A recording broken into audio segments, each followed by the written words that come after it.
Baik, Assalamualaikum warahmatullahi wabarakatuh. Perkenalkan kami dari kelompok Sistem Informasi Keamanan Kampus berbasis penglihatan komputer. Dengan saya sendiri, Marcela Nisa Salviana, kemudian teman-teman saya yaitu Belma Asyari Madini, kemudian Reva Nur Rahmadiana, dan juga Rizky Septia Putri, kemudian Regina Putri Cahyani. Baik, langsung saja untuk materi yang pertama akan dibacakan oleh Saudari Kiki. Kepada Saudari Kiki, saya persilakan. Baik,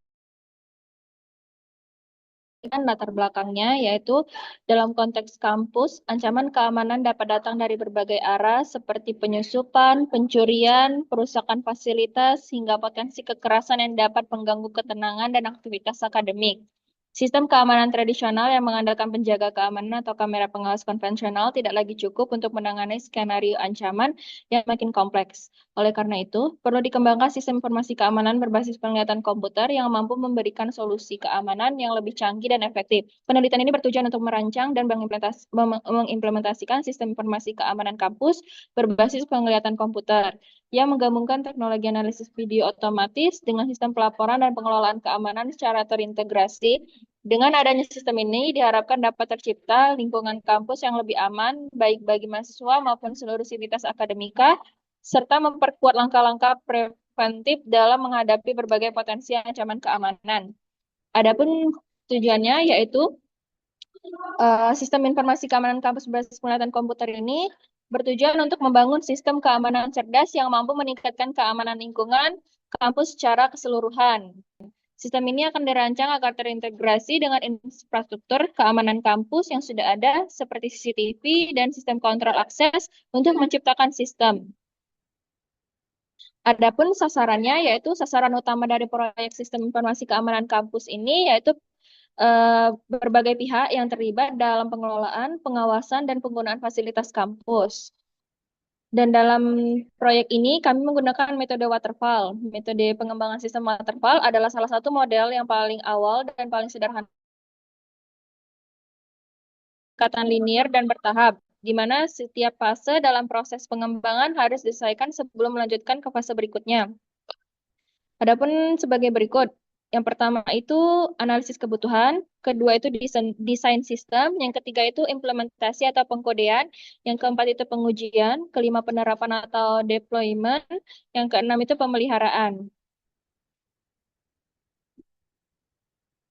Adapun alasan kami memilih metode waterfall, eh, cocok metode waterfall dalam proyek ini yaitu untuk yang pertama itu untuk kejelasan dan stabilitas persyaratannya, yang kedua itu proses terstruktur dan sistematis, yang ketiga dokumentasi yang kompresif, yang keempat itu kemudahan dalam pengujian, yang kelima itu pengelolaan proyek yang jelas, yang keenam itu pengurangan resiko dan biaya jangka panjang. Adapun fitur-fitur dalam sistem keamanan kampus ini yaitu yang pertama itu fitur pengenalan wajah dan identifikasi personil. Lalu ada yang kedua itu pemantauan aktivitas secara real time. Yang ketiga itu deteksi anomali dan perilaku pencurigakan. Yang keempat pengintegrasian dengan sistem pintu otomatis dan kunci digital. Yang kelima itu pengawasan terhadap kendaraan. Yang keenam itu notifikasi darurat otomatis. Yang keenam rekaman dan analisis video. Dan yang terakhir itu interaksi dengan AI chatbot keamanan.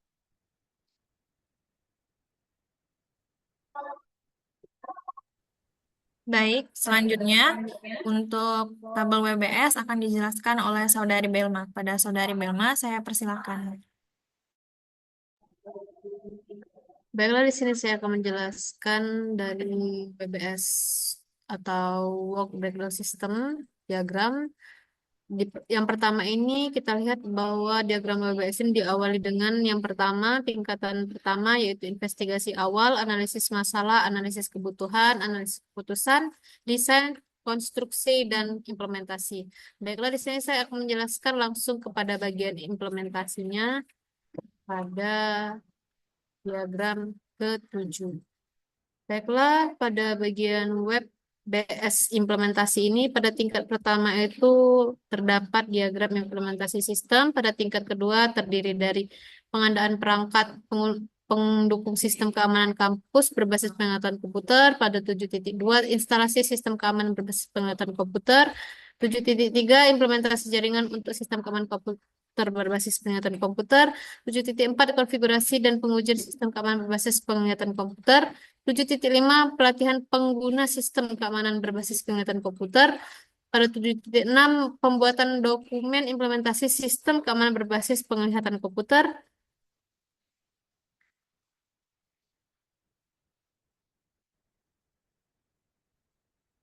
Baiklah, untuk pada tingkatan kedua ini terdiri dari tingkatan ketiga. Pada 7.1 itu terdiri dari 7.1.1 yang memiliki kegiatan pengadaan kamera dan sensor untuk sistem penglihatan komputer. 7.1.2 pengadaan server untuk penyimpanan data video dan analisis. Dan 7.1.3 pengadaan software penglihatan komputer untuk analisis data. Masing-masing di bagian taks ini terdapat SDM yang melaksanakan tugas-tugasnya. Baiklah, untuk selanjutnya pada tingkatan 2, 7.2 terdapat lagi tingkatan ketiganya yang terdiri dari 7.1 7.2.1 yaitu instalasi perangkat kamera di lokasi strategi kampus. 7.2.2 instalasi perangkat lunak di server. 7.2.3 instalasi aplikasi pemantauan di pusat kendali keamanan. Baiklah, untuk 7.3 terdapat lagi pada tingkatan ketiga yang terdiri dari dua taks. Yang pertama, pengaturan koneksi jaringan antara kamera dan server. Yang kedua itu pengaturan firewall dan sistem keamanan jaringan. Pada 7.4 terdapat tingkatan yang terdiri dari dua, yaitu pengujian kamera dan perangkat lunak untuk mendeteksi ancaman. 7.4.2 penyesuaian konfigurasi kamera dan sistem penglihatan komputer. Untuk yang 7.5 terdiri dari 7.5.1 yaitu memberi pelatihan kepada tim keamanan kampus. 7.5.2 yaitu menyusun manual pengguna untuk sistem. Baiklah, yang terakhir itu 7.6 yang memiliki taks pembuatan dokumen implementasi sistem keamanan berbasis penglihatan komputer terdiri dari dua kegiatan. Yang pertama 7.6.1 yaitu menyusun laporan yang mendokumentasikan proses instalasi dan konfigurasi. Dan yang kedua itu 7.6.2 membuat panduan pemeliharaan dan troubleshooting. Baiklah, selanjutnya saya akan menjelaskan diagram SDM dan UTK. Yang pertama itu pada tingkatan yang paling awal itu terdiri dari Project Leader Sistem Informasi Keamanan Komputer berbasis pengetahuan komputer. Jadi itu yang pertama itu adalah pemimpinnya, Project Leader. Kemudian dibagi menjadi ke beberapa divisi, yaitu 7 divisi. Yang pertama, manajer investigasi awal. Yang kedua, manajer analis masalah. Yang ketiga, manajer analisis kebutuhan. Yang keempat, manajer analisis keputusan. Yang kelima, manajer desain sistem. Yang keenam, manajer konstruksi sistem. Dan yang terakhir itu manajer implementasi sistem. Pada manajer investigasi awal terdiri dari staf dan tenaga ahli. Untuk di staf terdiri dari interviewer, staf administrator, staf supporting, administrasi keuangan, dan technical writer. Dan untuk tenaga ahlinya terdiri dari surveyor, business analyst, dan project manager. Untuk manajer analisis masalah terdiri dari staf dan tenaga ahli. Untuk stafnya terdiri dari interviewer, staf administrator, staf supporting, dokumentator, dan sekretaris. Untuk tenaga ahlinya terdiri dari bisnis analis dan sistem analis. Selanjutnya pada manajer analisis kebutuhan terdiri dari staf dan tenaga ahlinya. Untuk di staf terdiri dari technical writer, staf administrator, sekretaris, staf supporting, dokumentator, dan interviewer. Pada tenaga ahli terdiri dari bisnis analis, project manager, surveyor, sistem analis, dan IT spesialis. Untuk yang keempat, manajer analisis keputusan terdiri dari staf dan tenaga ahli. Untuk staf terdiri dari bisnis analis, staf administrator, dokumentator, technical writer, dan sekretaris. Untuk tenaga ahlinya terdiri dari sistem analis, security analis, IT spesialis, financial analis, risk analis, dan HR spesialis. Untuk pada bagian 5, manajer desain sistem terdiri dari staf dan tenaga ahli. Untuk stafnya terdiri dari technical writer, interviewer, dan dokumentator. Untuk tenaga ahli terdiri dari sistem analis, security analis, UI UX designer, data analyst, network engineer, business analyst, programmer, database engineer, teknisi jaringan, dan teknisi infrastruktur. Untuk pada manajer konstruksi sistem, terdiri dari staf dan tenaga ahli. Untuk stafnya terdiri dari sekretaris, staf administrator, staf supporting, dan technical writer.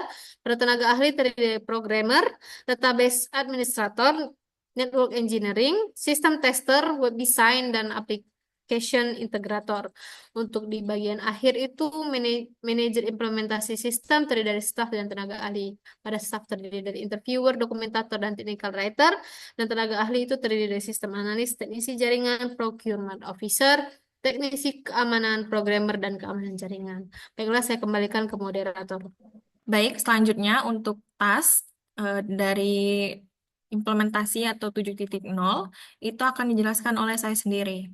Adapun untuk kegiatan atau task dari 7.1.1 dengan nama kegiatan yaitu pengadaan perangkat pendukung sistem keamanan kampus berbasis penglihatan komputer dengan SDM pelaksananya yaitu satu procurement officer yang mana bertugas atau bertanggung jawab untuk pengadaan perangkat dari vendor, termasuk melakukan analisis kebutuhan, negosiasi, dan juga pemilihan vendor yang sesuai, serta mengurus administrasi pengadaan perangkat. Kemudian yang kedua yaitu teknisi keamanan yang berfungsi atau bertugas sebagai memastikan perangkat yang diadakan itu sesuai dengan kebutuhan sistem keamanan berbasis penglihatan komputer, serta menyiapkan instalasi awal dan juga pengujian perangkat.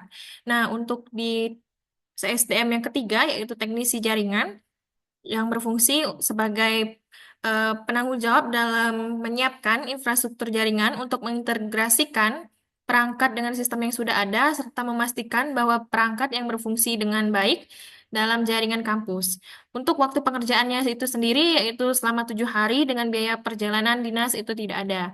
Kemudian selanjutnya untuk yang kode tas kegiatan 7.1.2 yaitu pengadaan server untuk penyimpanan data, video, dan juga analisis, yaitu dengan SDM sebagai berikut, sama dengan yang seperti di atas tadi. Namun untuk di bagian sistem analisis, itu bertugas atau bertanggung jawab sebagai melakukan analisis kebutuhan sistem untuk menentukan spesifikasi server yang diperlukan, serta mengawasi proses pengamanan atau pengadaan agar sesuai dengan kebutuhan teknis sistem video dan juga analisis data. Dengan waktu pengerjaan selama 6 hari dengan biaya perjalanan dinas itu tidak ada. Baik, selanjutnya untuk tabel biaya akan dijelaskan oleh Saudari Reva. Pada Saudari Reva, saya persilakan.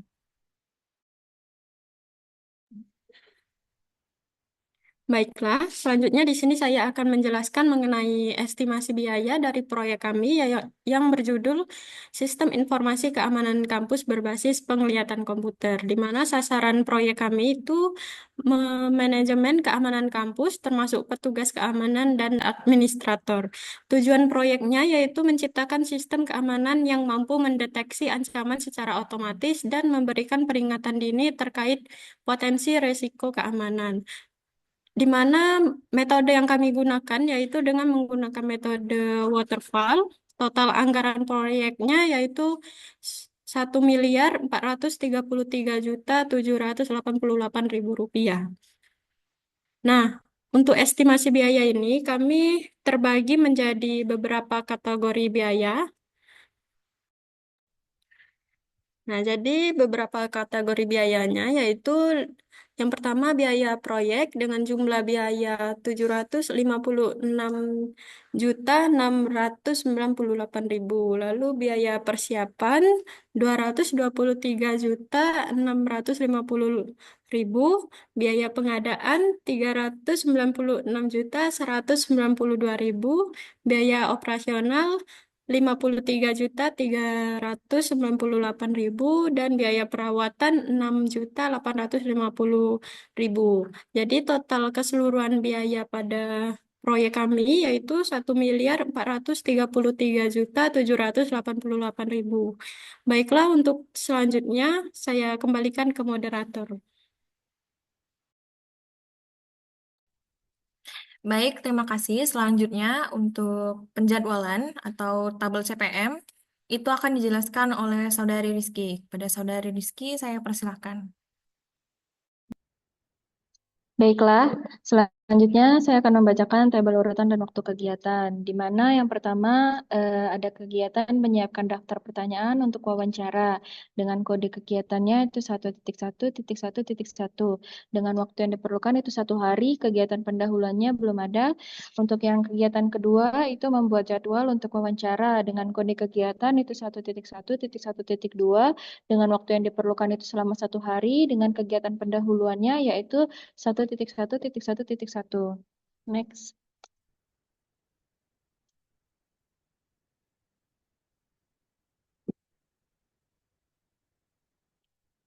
Baik, selanjutnya saya akan membacakan tabel urutan dan waktu kegiatan, di mana sama seperti yang tadi, ada kegiatan, kode kegiatan, waktu yang diperlukan, dan kegiatan pendahuluannya.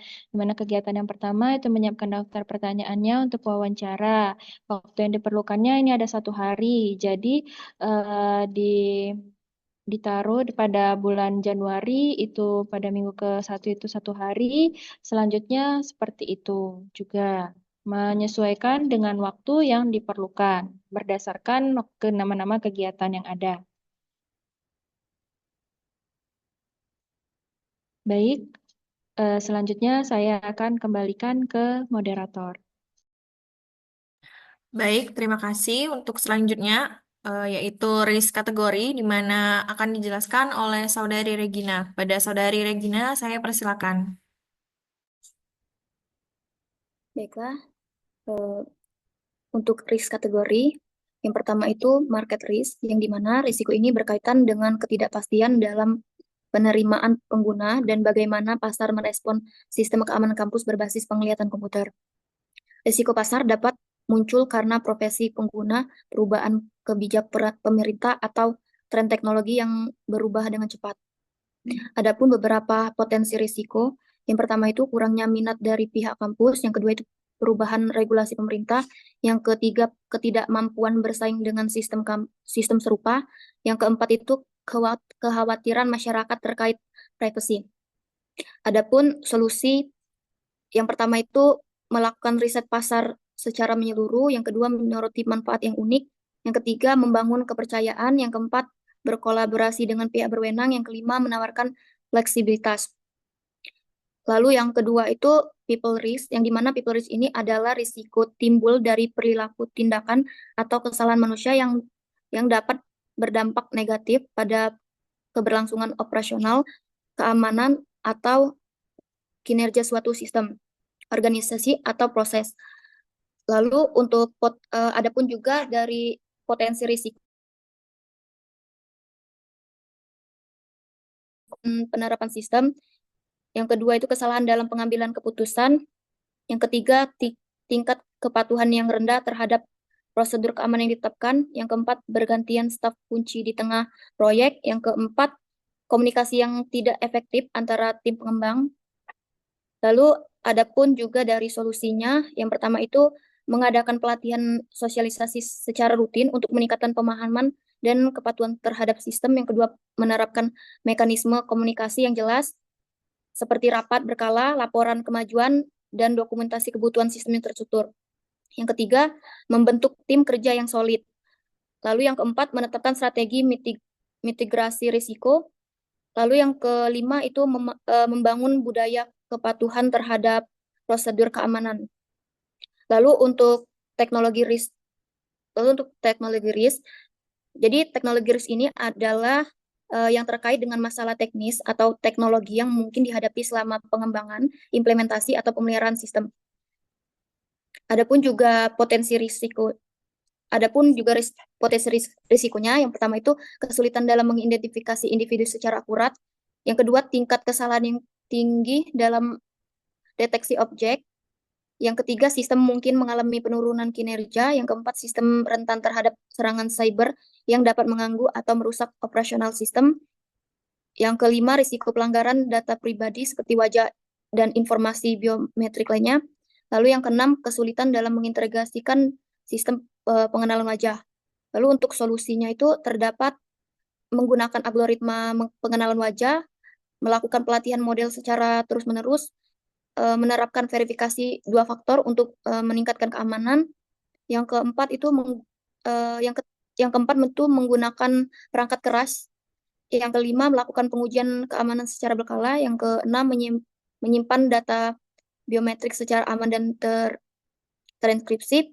Yang ketujuh memberikan transparansi kepada pengguna mengenai penggunaan data mereka. Lalu yang ke-9 itu melakukan penerapan dan desain sistem yang matang. Lalu untuk financial risk, yang dimana risiko finansial ini adalah risiko yang timbul akibat perusahaan mulai menggunakan hutang dengan beban bunga tetap untuk memandai aktivitas perusahaan. Selanjutnya adapun juga dari jenis-jenis risiko yang dihadapi, baik dari segi finansial maupun keamanan data. Yang pertama itu ada di risiko pendapatan, yang kedua itu risiko pengeluaran, yang ketiga risiko aset atau investasi, yang keempat risiko kredit utang. Baiklah, selanjutnya adapun faktor risiko finansial, yang pertama itu keamanan data, yang kedua itu peretasan sistem, yang ketiga biaya pemeliharaan sistem. Selanjutnya itu ada beberapa langkah strategis. Yang pertama itu penggunaan sandi kuat. Yang kedua itu pelatihan keamanan. Yang ketiga audit keamanan berkala. Lalu yang kelima itu struktur atau proses risk, yang dimana yang mengacu pada risiko yang muncul akibat ketidakefektifan struktur organisasi, alur kerja, atau proses yang digunakan dalam pembangunan sistem. Selanjutnya adapun untuk potensi risiko, yang pertama itu kurangnya pembagian tugas yang jelas antar anggota tim sehingga menyebabkan tumpah tindih yang tindih tanggung jawab dalam proses pengembangan sistem. Yang kedua, ketidakjelasan standar operasional untuk pengelolaan dan pemeliharaan sistem. Yang tiga, itu kurangnya pemantauan jadwal proyek sehingga sulit mendeteksi keterlambatan. Lalu untuk solusinya, terdapat yang pertama itu menetapkan tugas dan tanggung jawab yang spesifik. Yang kedua itu membuat dokumen standar operasional untuk instalasi, penggunaan, dan pemeliharaan sistem agar dapat digunakan oleh semua pengguna di kampus. Baik, saya kembalikan ke moderator.